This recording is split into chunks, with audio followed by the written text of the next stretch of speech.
নমস্কার শ্রোতা বন্ধুরা, কে আছো অন্তরালে চ্যানেলে আপনাদের সবাইকে স্বাগত। আমি অরিন্দম চলে এসেছি নতুন একটি রোমাঞ্চকর ভয়ের গল্প নিয়ে। তবে গল্প শুরু করার আগে আপনাদের কাছে একটি অনুরোধ।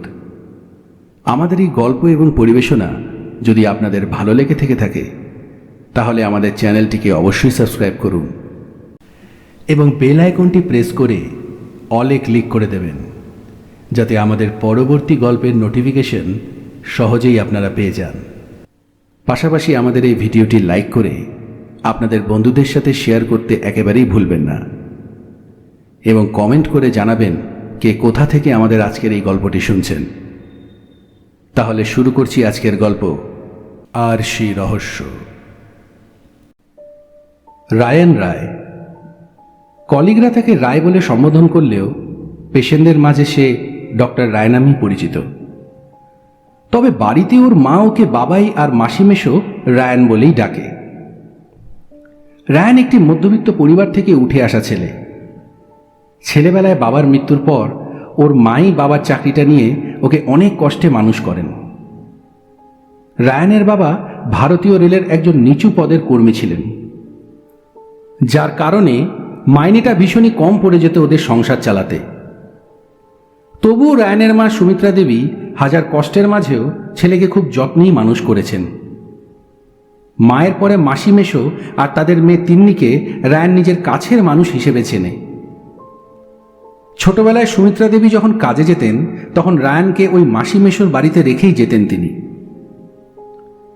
ছেলেবেলা থেকেই রায়ান ভীষণ মেধাবী ছাত্র ছিল, আর তাই ক্লাস 12-এ যখন সে ভালো রেজাল্ট করল তখন রায়ান ঠিক করে যে সে ডাক্তারি পড়বে। তার মাও ছেলের এই স্বপ্ন পূরণ করতে নিজের সাধ্যের বাইরে গিয়ে কষ্ট করতে থাকেন। আজ সেই কষ্ট সার্থক হয়েছে। রায়ান এখন বড় একজন সাইকিয়াট্রিস্ট। তাকে এক নামে এখন সবাই চেনে। আগের মতো এখন তাদের আর কোনো অভাব নেই। রোজগারটা ভালোই হয় হাসপাতাল আর চেম্বার করে, তাই সে আর কাজ করতে দেয়নি তার মাকে। কিন্তু যে মানুষ এত বছর ধরে ঘরে বাইরে সমান তালে কাজ করে এসেছেন তার কি আর ঘরে মন টেকে একা একা? তাই রায়ান সদ্য কয়েকদিন আগে একটি কুকুর ছানা, যার নাম রেখেছে জেনি, তাকে নিয়ে এসেছে বাড়িতে। এই অল্প কয়েকদিনের মধ্যেই তার মায়ের সাথে এত ভাব হয়ে গিয়েছে যে সুমিত্রা দেবীর সকালে ঘুম থেকে ওঠা থেকে শুরু করে রাতে যতক্ষণ না ঘুমোতে যাচ্ছে ততক্ষণ পেছনে পেছনে লেজ নেড়ে ঘুরে বেড়ান তিনি। হাসপাতাল, চেম্বার আর জেনিকে নিয়েই রায়ান আর ওর মায়ের বেশ ভালোই দিন কাটছিল। এরকমই একদিন চেম্বার থেকে বাড়ি ফেরার পথে রায়ানের ফোনে তার সিনিয়র ডক্টর অর্ঘদীপ বোসের কল আসে।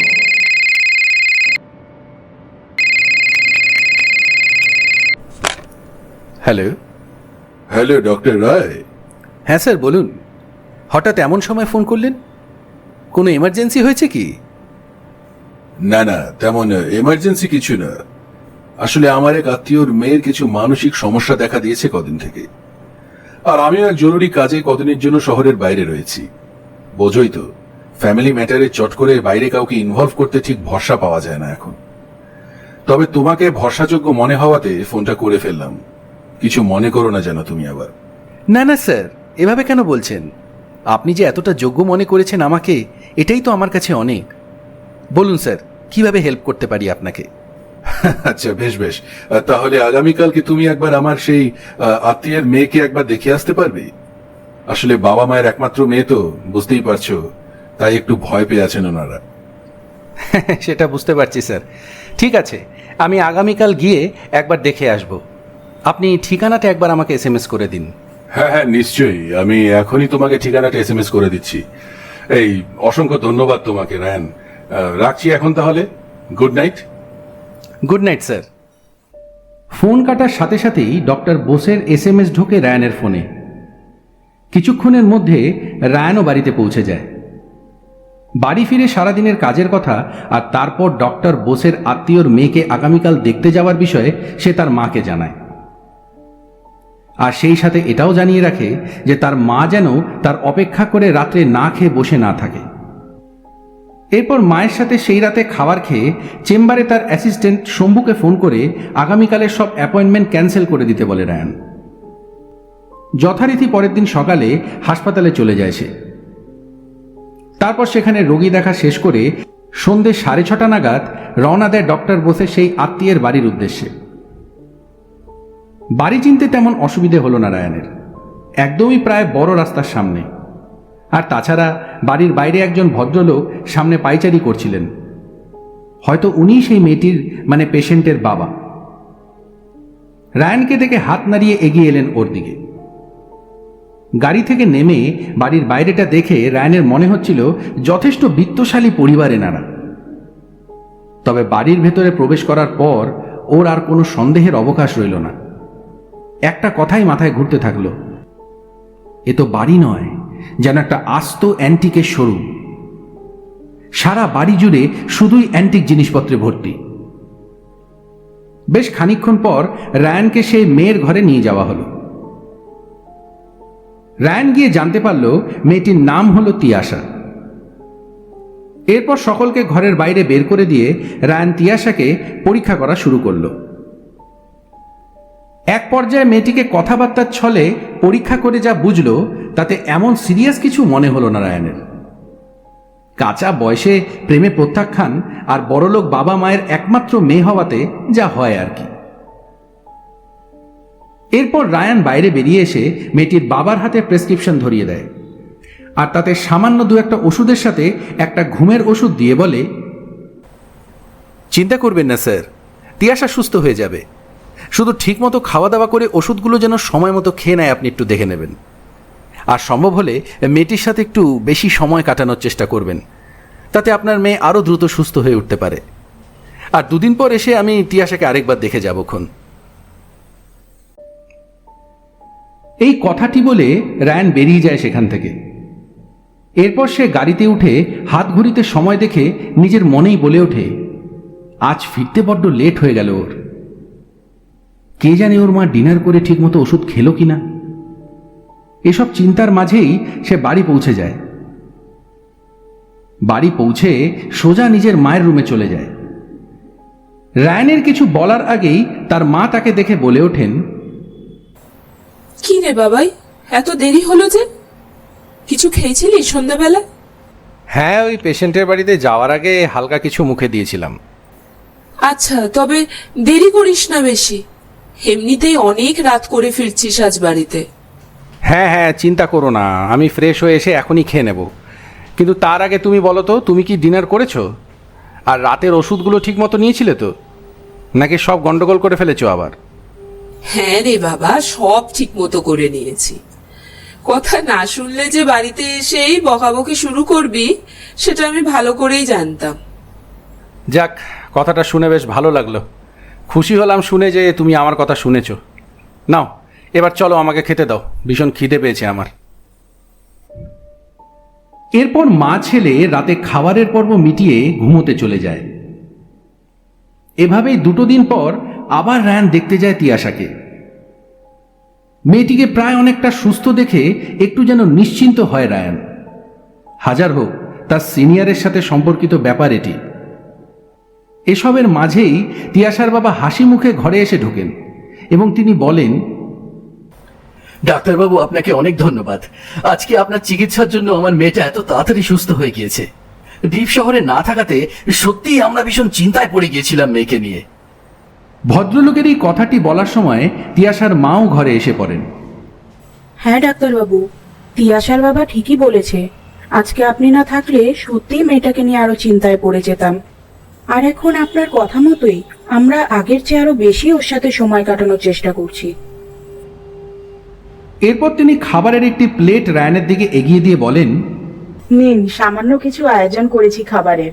আগের দিন তো অতিথি আপ্যায়নের সুযোগই দেননি, তাই আজ কিন্তু আপনাকে সামান্য কিছু হলেও খেতে হবে ডাক্তারবাবু। আরে আপনারা তো আমাকে লজ্জায় ফেলে দিচ্ছেন ধন্যবাদ দিয়ে। এটা আমার পেশা, এটা আমার কর্তব্য। আর তাছাড়া আপনারা ডক্টর বোসের আত্মীয় হন। আপনাদের সাহায্য করতে পেরে আমিও খুশি হয়েছি। ভবিষ্যতে আবার কোনো সাহায্য লাগলে আমাকে অবশ্যই জানাবেন। কথাবার্তা শেষ করে আর সামান্য কিছু খেয়ে রায়ান সোজা তার বাড়ি ফিরে যায়। কারণ আজও সে চেম্বারের অ্যাপয়েন্টমেন্টগুলো সব ক্যান্সেল করে গিয়েছিল তিয়াশাদের বাড়িতে। তাই সে জানে যে আগামীকাল থেকে আবার কিছুদিন কাজের প্রেশার থাকবে তার উপর। এরপর পরের দিন সকালে যথারীতি সে কাজে বেরিয়ে যায়। তবে কাজ সেরে বাড়ি ফেরার পর বেশ অপ্রস্তুত হয়ে পড়ে রায়ান। তিয়াশা সুস্থ হয়ে যাওয়ার আনন্দে তার বাবা একটি উপহারের সাথে একটি চিঠি তার বাড়ির ঠিকানায় পাঠিয়ে দিয়েছেন, যাতে লেখা রয়েছে উপহার হিসেবে তাকে এই আয়না গ্রহণ করতে হবে। সচরাচর রায়ান এসব উপহার গ্রহণ করে না, কিন্তু এই মানুষটি তার সিনিয়রের আত্মীয় হন, তাই ফেরতও পাঠাতে পারে না উপহারটি। এই সময় রায়ানের মা রায়ানকে দেখে বলে ওঠেন, বাবাই, কি এসেছে রে এটা? কে পাঠালো? আর বলো না মা, সেই যে ডাক্তার বোসের আত্মীয়র মেয়েকে দেখতে গিয়েছিলাম মনে আছে? ওনার মেয়ে সুস্থ হয়ে যাওয়ার খুশিতে এই আয়নাটি উপহার হিসেবে পাঠিয়েছেন ওর বাবা। কি করি বলো তো আমি? তুমি তো জানো এসব আমি পছন্দ করি না, কিন্তু ফেরতও পাঠাতে পারছি না। তাছাড়া এই আয়না দিয়ে আমি কি করব? কি করবে মানে? এত যত্ন করে পাঠিয়েছেন যখন রেখে দে, পরে ঠিক কাজে লেগে যাবে। তাহলে এক কাজ করো, এটা বরং তুমিই নাও মা। আয়না মেয়েদেরই তো বেশি কাজে লাগে বলো। আহ, আবার আমাকে কেন? আমার কি এখন সেই বয়স আছে নাকি যে সারাদিন আয়নার সামনে দাঁড়িয়ে থাকবো? বরং এটা তোর ঘরেই রাখ, বিয়ে করে যখন ঘরে বউ আনবি তখন তার ব্যবহারে লেগে যাবে।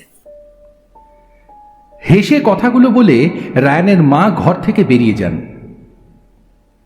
রায়ানও মায়ের যুক্তির সাথে না পেরে অজ্ঞতা আয়নাটি নিজের ঘরে রেখে দিয়ে দেয় প্যাকিং অবস্থাতেই। সেই রাতের মতো ওরা সবাই যে যার ঘরে গিয়ে ঘুমিয়ে পড়ে। রোজকারের মতো পরের দিন সকালে উঠে জলখাবার খেয়ে রায়ান বেরিয়ে যায় হাসপাতালের উদ্দেশ্যে।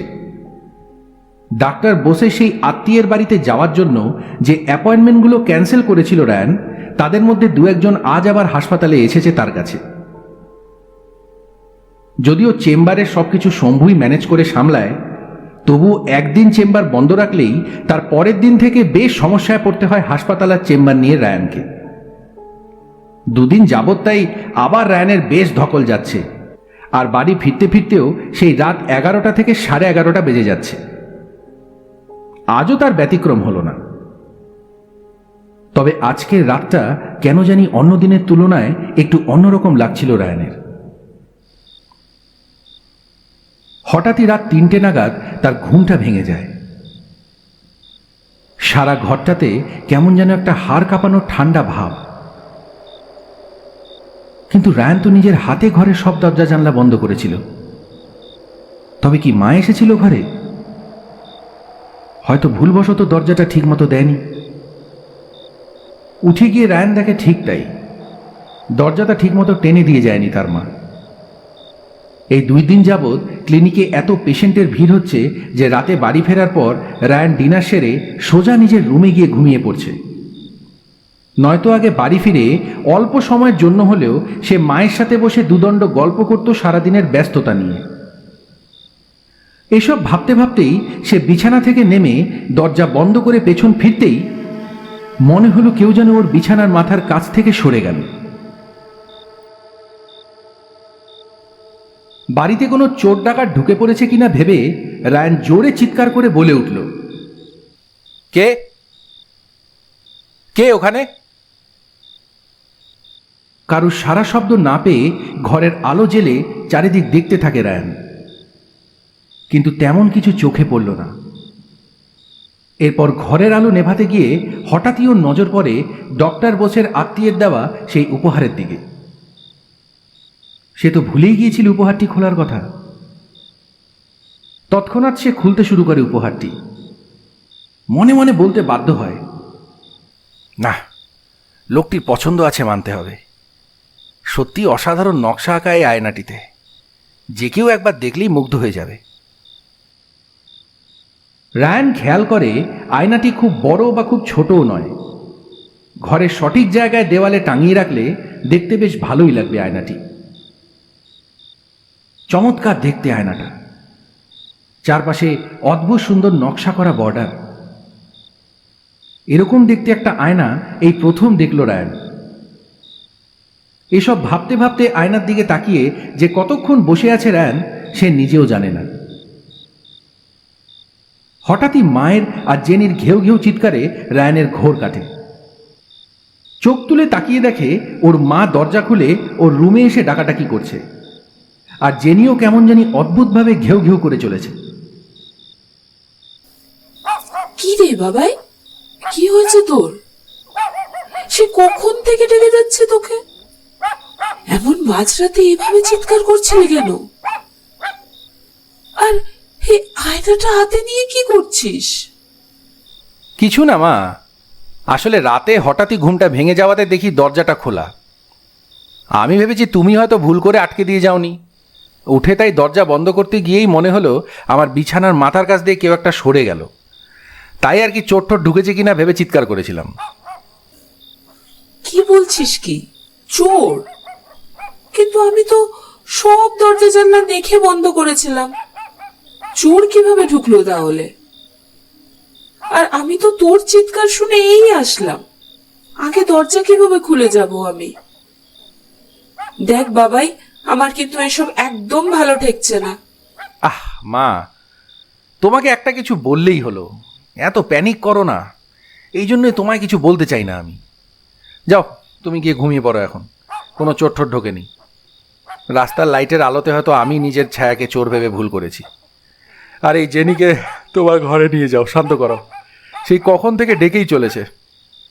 আচ্ছা ঠিক আছে, তবে তুইও ঘুমিয়ে পড়, কালকে সকালে আবার হাসপাতাল যেতে না হলে দেরি হয়ে যাবে। এই জেনি, চল ঘরে চল, আর চিৎকার করতে হবে না।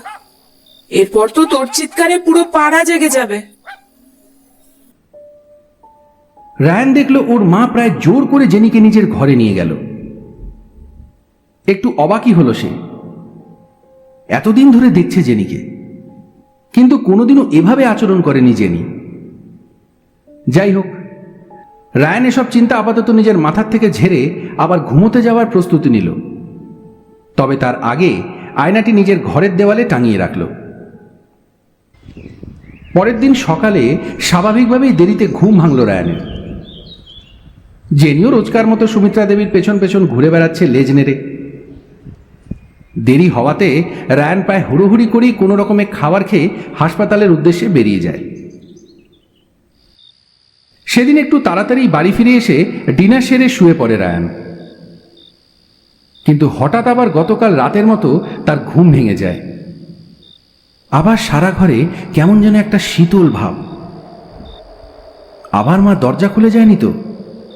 এই ভেবে রায়ান বিছানা থেকে উঠে ঘরের লাইটটি জ্বালাতে গিয়ে শুনতে পায় কেউ যেন গোঙাচ্ছে। এদিক ওদিক তাকাতে গিয়ে ওর নজর পড়ে সেই আয়নাটির দিকে। হঠাৎ করেই যেন একটা অমোঘ আকর্ষণ আর এক অজানা শক্তি তাকে বাধ্য করছে আয়নাটির সামনে যেতে। না চাইতেও রায়ান আয়নার সামনে গিয়ে দাঁড়ায়। আলো আধারিতে সে দেখতে পায় বছর 22-23-এর এক অপূর্ব সুন্দরী চেহারার একটি মেয়ে আয়নার ভেতর থেকে তার দিকে তাকিয়ে রয়েছে। মেয়েটির ঘন কালো লম্বা চুল বাতাসে আস্তে আস্তে দুলছে, টিকালো নাক, মায়াভরা মুখ, আর সবচেয়ে বেশি তার মায়াভরা চোখ। এক কথায় রায়ান মেয়েটিকে অগ্রাহ্য করতে পারে না। সে বুঝতে পারে না যে আয়নার মাঝে মানুষ দেখতে পাওয়াটা এক অস্বাভাবিক ব্যাপার।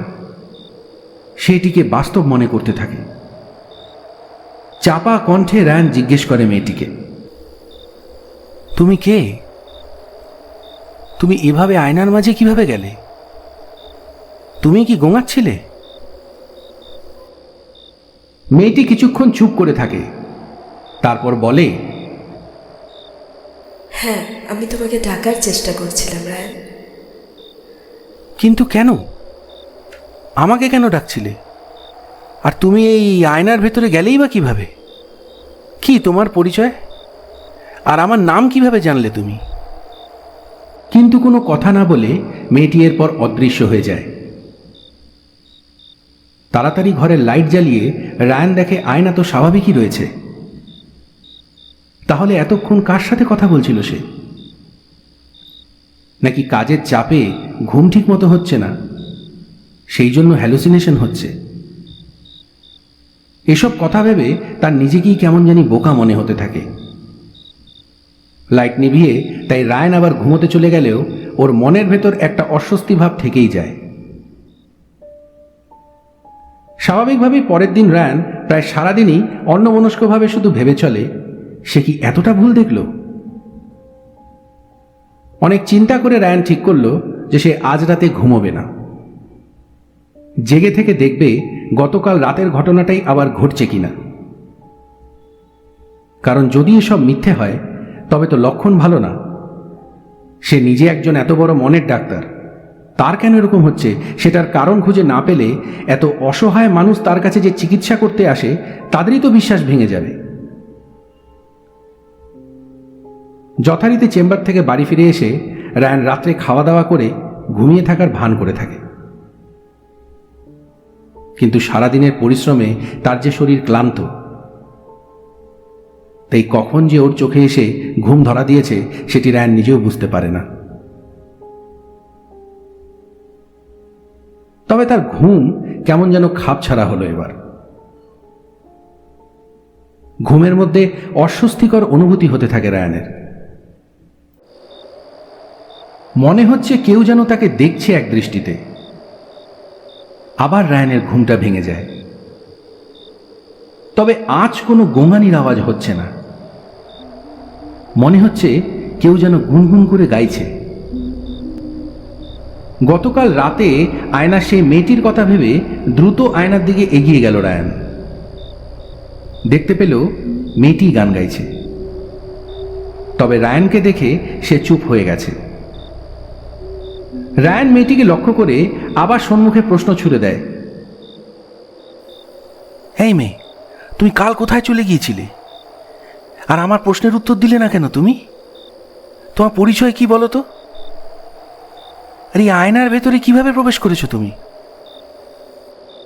মেয়েটি কিছুক্ষণ চুপ থেকে বিষণ্ণ কণ্ঠে জবাব দিল, আমার নাম মায়া। আমি জানি না আমি এখানে কিভাবে এলাম। জানো, শুধু এইটুকু মনে আছে যে আমি এক সকালে ঘুম থেকে উঠে দেখতে পাই আমি আমার ঘরের এই আয়নার মাঝে বন্দি হয়ে গেছি। তারপর থেকে এখানেই আছি। কতবার কতজনকে ডাকার চেষ্টা করেছি, কিন্তু কেউ আমার আওয়াজ শুনতে পায়নি। আজ তুমি শুনতে পেলে রায়ান। কথাটি শুনে স্বাভাবিকভাবে রায়ানের গায়ে কাঁটা দিয়ে উঠলেও সে অবাক হয়ে যায় এটা ভেবে যে আয়নায় কিভাবে একটা মানুষ বন্দী হতে পারে। এরপর কৌতূহল বশে সে মায়াকে তার বয়স কত জিজ্ঞেস করলে মায়া হেসে উত্তর দেয়, এখন আমার কত বয়স তা তো বলতে পারবো না, তবে আয়নার মধ্যে যখন নিজেকে বন্দি অবস্থায় আবিষ্কার করেছিলাম তখন আমার বয়স 22 বছর ছিল। আচ্ছা, বুঝলাম। কিন্তু মায়া, তুমি বললে এর আগেও নাকি তুমি অনেককে ডেকেছো, কিন্তু তারা শুনতে পায়নি। তাহলে আমি কিভাবে শুনতে পেলাম? এমন অদ্ভুত প্রশ্ন শুনে মায়া একটু থমকে যায়। কোনো উত্তর না দিয়ে একভাবে তাকিয়ে থাকে রায়ানের দিকে। হঠাৎ করেই মায়া ফুপিয়ে কেঁদে উঠে বলে, জানো, আমার এখানে থাকতে খুব কষ্ট হয় রায়ান। এভাবে আয়নার মাঝে একা থাকতে ভয়ে দম বন্ধ হয়ে আসে মাঝে মাঝে আমার। তুমি কি থাকবে আমার সাথে? মেয়েটির এরম করুণ আরতি শুনে রায়ানের বুকে আবেগের বান ডাকে। তার বাস্তব বুদ্ধি লোপ পায়। রায়ানের ইচ্ছে হতে থাকে এই ফুলের মতো মেয়েটির মাথায় হাত বুলিয়ে তাকে সান্ত্বনা দিতে। মায়া যেন ওর মনের কথা বুঝতে পারল। সে করুণভাবে বলে উঠল, রায়ান, তুমি কি আমার হাতে হাত রাখবে একবার? রায়ান এভাবে কোনোদিন কোনো মেয়ের হাত স্পর্শ করেনি, তাই সে একটু ইতস্তত বোধ করতে থাকে। মায়া সেটি লক্ষ্য করে পুনরায় বলে ওঠে, তুমি কি আমায় বিশ্বাস করতে পারছো না? ঠিক আছে, যেদিন তুমি আমায় পুরোপুরি বিশ্বাস করতে পারবে সেদিনই না হয় হাত ধরো আমার। আর কোনো কথা না বলে সে আবার আয়নার মাঝে মিলিয়ে যায়। লাইট জ্বালিয়ে রায়ান অনেক করে দেখে, না, আয়না আবার স্বাভাবিক হয়ে গিয়েছে। আবার লাইট নিভিয়ে অনেকবার করে মায়াকে ডাকে রায়ান, মায়া, মায়া, শুনতে পাচ্ছ তুমি? কিন্তু কোনো উত্তর আসে না। আয়না নিশ্চুপ হয়ে থাকে। অজ্ঞতা নিরুপায় হয়ে রায়ান ঘুমোতে চলে যায়। পরের দিন সারাক্ষণ রায়ান অস্থির হয়ে থাকে। সে শুধু অপেক্ষা করতে থাকে কখন রাত হবে। সকালে বাড়ি থেকে বেরোনোর পর থেকে শুরু করে বাড়ি ফেরা পর্যন্ত রায়ানকে এমনভাবে অস্থির হতে কোনোদিন দেখেনি ওর মা। তাই তিনিও ছেলের এমন অস্থির থাকা দেখে একটু অবাক হন। তিনি জিজ্ঞেস করে বসেন রায়ানকে, কি রে বাবাই, কি হয়েছে তোর? সেই সকাল থেকে দেখছে তোকে এত অস্থির হয়ে আছিস কেন? শরীর খারাপ নাকি? কেন, আমার আবার কি হবে? সব তো ঠিকই আছে।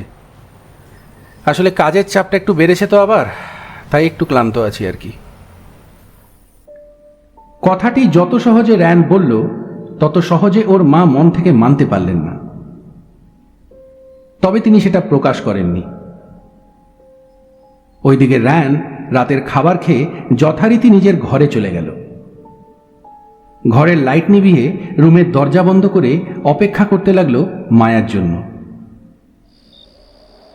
ঠিক রাত 3টের দিকে হঠাৎ করেই আবার ঘরে ধীর গতিতে শীতল হাওয়া বইতে শুরু করে দিল।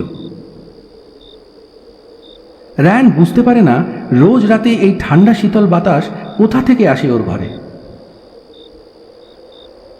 যাই হোক, সে তাড়াতাড়ি আয়নার সামনে চলে গেল। মায়ার মুখে স্মিত হাসি, আর তাকে ভীষণ রকম ফ্যাকাশে দেখতে লাগার জন্য রায়ান ভাবে গতকাল রাতে বুঝি তার ব্যবহারে মেয়েটি হয়তো খুব খারাপ পেয়েছে, তাই হয়তো এমন দেখতে লাগছে। রায়ান গতকাল রাতের তার দুর্ব্যবহারের জন্য ক্ষমা চেয়ে নিল মায়ার কাছে। এরপর থেকে রোজ রাতে তারা এভাবে গল্প করতে শুরু করে যে রায়ান রোজ বাড়ি থেকে ফিরে মায়ের সাথে বসে গল্পগুজব করত, অল্প হলেও মার দেখভাল করত, খোঁজ খবর নিত। সে এখন সবকিছু ভুলে রাত জেগে মায়ের সাথে কথা বলতেই ব্যস্ত থাকে। এইসব কারণে রায়ানের খাওয়া দাওয়া আর ঘুম কোনোটাই ঠিকমতো হচ্ছে না। মাঝে মধ্যে হাসপাতাল আর চেম্বারেও সে যায় না। সারাদিনই প্রায় ঘরে পড়ে থাকে, যার ফলে আস্তে আস্তে তার শরীর স্বাস্থ্যও ভেঙে পড়তে শুরু করে। সুমিত্রা দেবী এসব দেখে বেশ ঘাবড়ে যান। তিনি ভাবেন ছেলের তো এত নামডাক চারিদিকে, কেউ আবার তার ছেলের ক্ষতি করতে চাইছে না তো। এসব ভেবে তিনি ঠিক করেন যে উনি যে গুরু মহারাজের কাছে দীক্ষা নিয়েছিলেন ওনাকে একবার বাড়িতে ডাকবেন, তবে রায়ানের অবর্তমানে। এরকমই এক সকালে রায়ানের মা সেই মহারাজকে ফোন করে সব ঘটনা বিস্তারিতভাবে জানান এবং তার বাড়িতে একবার আসার অনুরোধ করেন। যথারীতি মহারাজ 2 দিন পর রায়ানের অবর্তমানে সেই বাড়িতে আসেন। কিন্তু বাড়ির ভেতরে পা রাখার সাথে সাথেই তিনি সুমিত্রা দেবীকে বলে ওঠেন, বৌমা, এই বাড়িতে কোনো অশুভ শক্তির প্রবেশ ঘটেছে, আর সেই শক্তি নিশ্চয়ই তোমার ছেলেকে বশে করেছে, যা সে বুঝতে পারছে না। সেই জন্যই এরকম আচরণ করছে। মহারাজ, কি বলছেন আপনি? এমন সর্বনাশ কি করতে চাইছে আমার ছেলে? দয়া করে আপনি আমার ছেলেকে রক্ষা করুন মহারাজ। আমার স্বামীর মৃত্যুর পর ছেলের মুখের দিকে চেয়েই তো আমি বেঁচে আছি। ও ছাড়া যে আমার আর কেউ নেই। চিন্তা করো না বৌমা, আমাকে 2 দিন একটু সময় দাও, আমি নিশ্চয়ই একটা ব্যবস্থা করে দেব। তবে এই 2 দিন তোমার ছেলেকে একটু নজরে রেখো। কথাগুলি বলে মহারাজ বেরিয়ে যান রায়ানের বাড়ি থেকে। অন্যান্য দিনের মতো আজও রায়ান বাড়িতে তাড়াতাড়ি ফিরে আসে। কোনো রকমে ডিনার সেরে সে নিজের রুমে চলে যায় আর মায়ার জন্য অপেক্ষা করতে থাকে। নির্দিষ্ট সময় আবার এসে হাজির হয় মায়া। তবে আজ যেন অন্যদিনের তুলনায় মায়াকে দেখতে আরও বেশি সুন্দরী মনে হচ্ছিল রায়ানের। মায়ার প্রতি যেন এক অমোঘ আকর্ষণ বোধ করে রায়ান। সে দেখতে পায় আয়নার ভেতর থেকে মায়া তার দিকে হাত বাড়িয়ে দিচ্ছে। এবার রায়ানও নিজেকে সামলাতে না পেরে স্বেচ্ছায় তার হাত বাড়িয়ে দেয়। কিন্তু তার হাতের উপর হাত রাখতেই রায়ান অনুভব করে মায়ার হাত তো বরফের মতো ঠান্ডা। সেই হাত যেন বেশিক্ষণ ধরে রাখা যাচ্ছে না।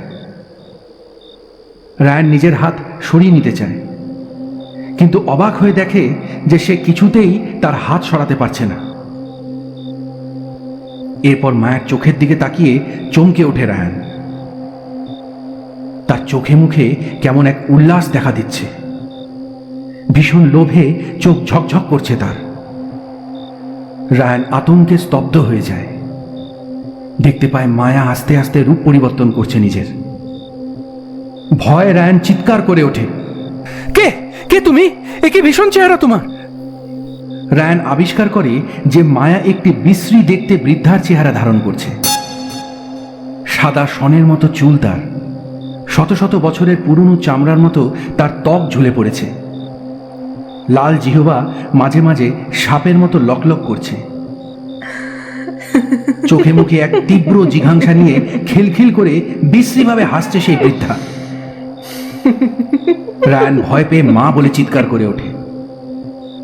আর এই দেখে সাথে সাথে সে রায়ানের হাত ছেড়ে দিয়ে আবার মায়ের রূপে চলে আসে। কিন্তু অতিরিক্ত ভয় পেয়ে যাওয়ার জন্য রায়ান মা বলে চিৎকার করে ডেকেই অজ্ঞান হয়ে যায়। এরপর রায়ান অজ্ঞান হয়ে থাকা অবস্থাতেই এক অদ্ভুত স্বপ্ন দেখতে শুরু করে। সে দেখতে পায় সেই বৃদ্ধার নির্দেশ অনুযায়ী রায়ান আয়নার ভেতরে প্রবেশ করেছে মায়াকে খুঁজতে।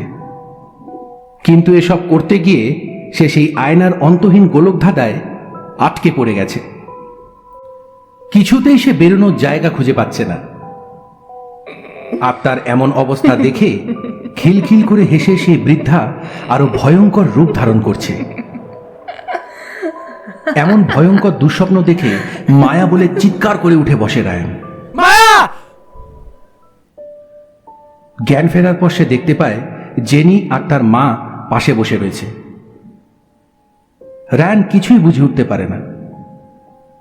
রায়ানকে চোখ মেলতে দেখেই জেনি খুশিতে লেজ নেড়ে ঘেউ ঘেউ করে বার কয়েকবার চেটে দেয় রায়ানকে।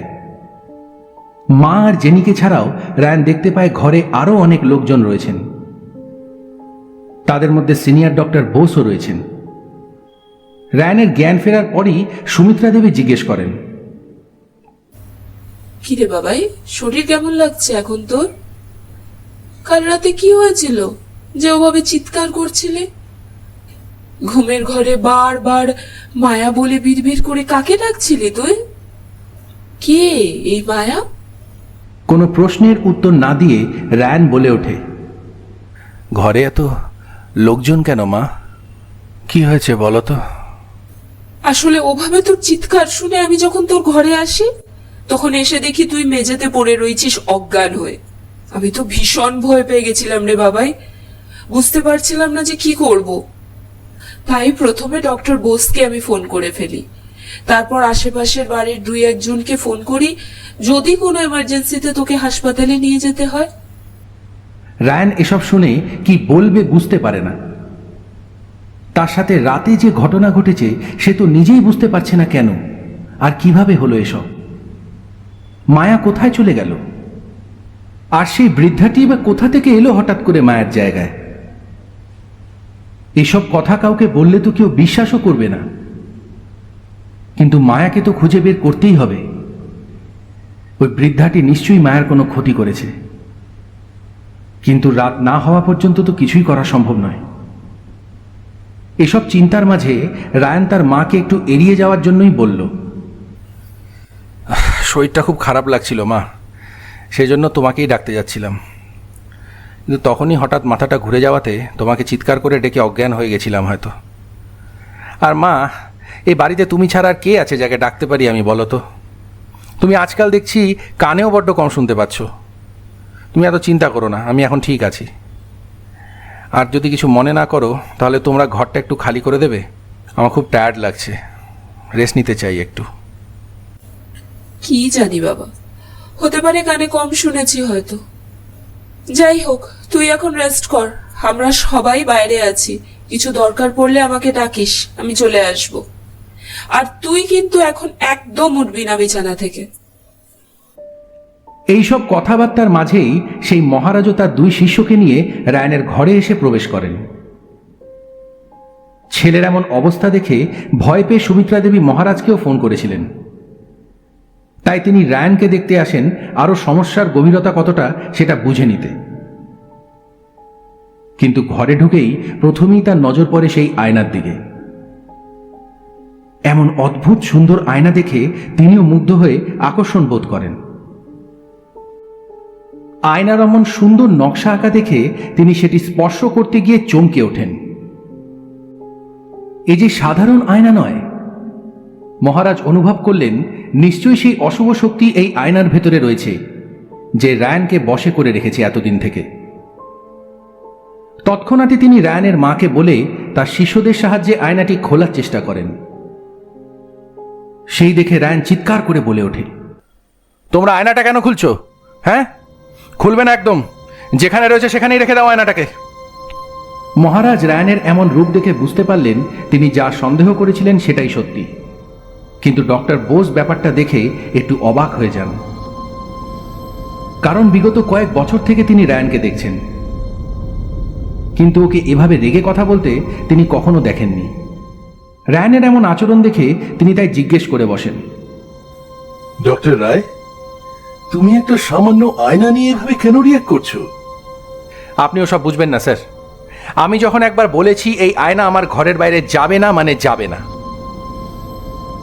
রায়ান বুঝতে পারছে এভাবে রেগে কথা বলা তার স্বভাব বিরুদ্ধ, কিন্তু কেন যে এমন আচরণ করে ফেলছে রায়ান সে নিজেও জানে না। তার মাথায় কেবল একটাই কথা ঘুরছে, আয়নাটি ওর ঘর থেকে সরে গেলে সে তো জানতে পারবে না সে বৃদ্ধা মায়াকে কোথায় সরিয়ে রেখেছে, আর তা জানতে না পারলে সে যে আর দেখতে পাবে না মায়াকে। রায়ানের এমন আচরণ দেখে মহারাজ সবাইকে ঘরের বাইরে বেরিয়ে যেতে বলেন, আর রায়ানকে বলেন নিশ্চিন্ত হয়ে বিশ্রাম নিতে। মহারাজ বলে দেন কেউ সেই আয়নাটি তার ঘর থেকে সরিয়ে নিয়ে যাবে না। এই কথাটি শোনার পর রায়ান যেন একটু শান্ত হয়ে যায়। এরপর রায়ানের ঘর থেকে বেরিয়ে মহারাজ সুমিত্রা দেবীকে জিজ্ঞেস করেন, বৌমা, আমি যতটুকু বুঝেছি এই আয়নাতেই সমস্যা রয়েছে। সেই অশুভ শক্তি এই আয়নার মধ্যেই বাস করছে, যে তোমার ছেলেকে বশে করে রেখেছে। আমার ধারণা তার প্রভাবেই সে এমন আচরণ করছে। এই আয়নাটি যত দ্রুত সম্ভব এই বাড়ির বাইরে বের করে দিতে হবে তোমাকে, কিন্তু তার আগে আমাকে জানতে হবে এই আয়নাটি তোমাদের বাড়িতে কিভাবে এলো, আর এই আয়নার ইতিহাসটি বা কি রয়েছে। কথাগুলি শুনে সুমিত্রা দেবী প্রায় কেঁদে মহারাজকে বলতে শুরু করলেন, মহারাজ, এই যে রায়ানের সিনিয়র ডক্টর বোসকে দেখতে পাচ্ছেন, ওনার এক আত্মীয়র মেয়ে অসুস্থ থাকায় রায়ান মেয়েটিকে দেখতে যায়। সেই সময় ডক্টর বোস শহরের বাইরে ছিলেন, উনিই বলেছিলেন রায়ানকে সেখানে যেতে। ওনার কথা মতো সেই মেয়েটিকে রায়ান ট্রিটমেন্ট করে সুস্থ করে দেওয়ার খুশিতে মেয়ের বাবা এই আয়নাটি উপহার হিসেবে রায়ানকে দেয়। আমার ছেলে না করতে পারেনি, আমাকে বলেছিল যে এইসব আয়না ও চায় না নিজের ঘরে রাখতে, কিন্তু আমি ওকে জোর করাতে এটি রেখে দেয় নিজের ঘরে। সেদিন যদি ওকে আমি জোর না করতাম মহারাজ, তবে আমার ছেলেটার এমন দুর্দশা হতো না। এসব আজগুবি কথাবার্তা শুনে ডক্টর বোস ভীষণই রেগে যান, কারণ এসব জিনিস তিনি বিশ্বাসই করেন না খুব একটা। কিন্তু তিনিও রায়ানের এমন অস্বাভাবিক আচরণ দেখে একটু অবাক হয়েছেন বইকি। তাই তিনি তার সেই আত্মীয়কে ফোন করেন যিনি রায়ানকে এই উপহারটি দিয়েছেন।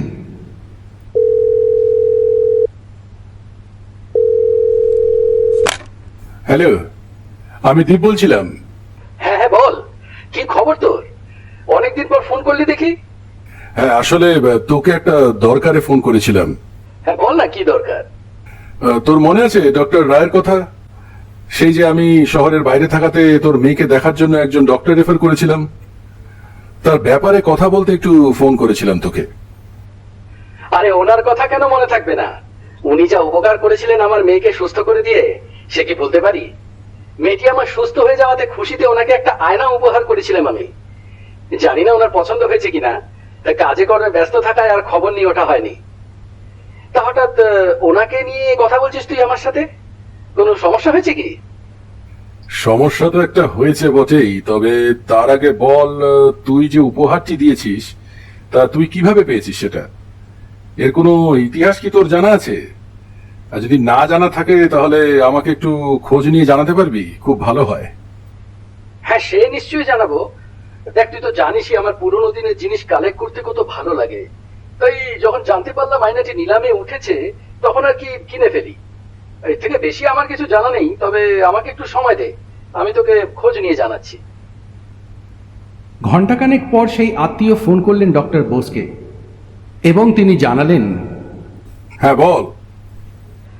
দীপ, প্রথমেই আমি একটু ক্ষমা চেয়ে নিচ্ছি তোর কাছে। যদি আগে জানতাম তাহলে কাউকে উপহার দেওয়া তো দূরে থাক, আমি এই আয়নাটি নিজের কাছেও রাখতাম না। কেন, কি হয়েছে একটু স্পষ্ট করে বলতো? কোনো খোঁজ পেয়েছিস কি তুই? হ্যাঁ, জানতে পেরেছি, তবে আগে একটু ক্ষমা চেয়ে নিচ্ছি তোর কাছে আমি। আরে বাবা, ক্ষমা ঠমা পরে হবে, তুই আগে বল পুরো ব্যাপারটা আমাকে। এই প্রশ্নটা করে ডক্টর বোস ফোনটা লাউডস্পিকারে করে দিলেন, যাতে সমস্ত কথা সুমিত্রা দেবী এবং গুরু মহারাজ শুনতে পান।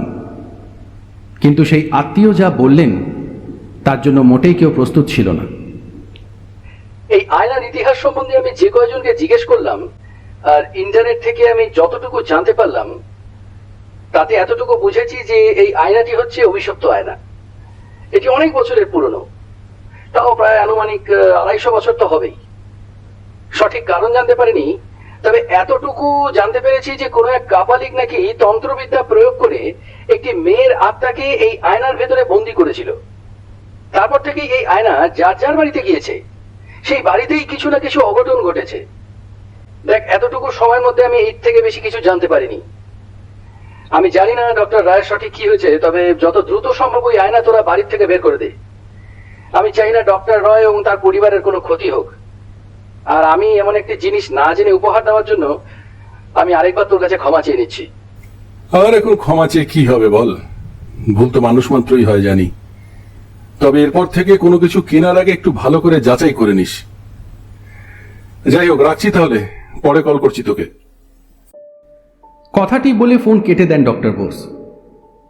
আর সমস্ত কথা শুনে মহারাজ তার 2 শিষ্যকে আদেশ দেন যে সেই আয়না যেন তারা এক্ষুনি গিয়ে ভেঙে ফেলে, তবে তার আগে কোনো কাপড় দিয়ে সেটি যেন ঢেকে দেওয়া হয়, যাতে আয়নার ভেতরে থাকা আত্মাটি তার শিষ্যদের কোনো ক্ষতি না করতে পারে।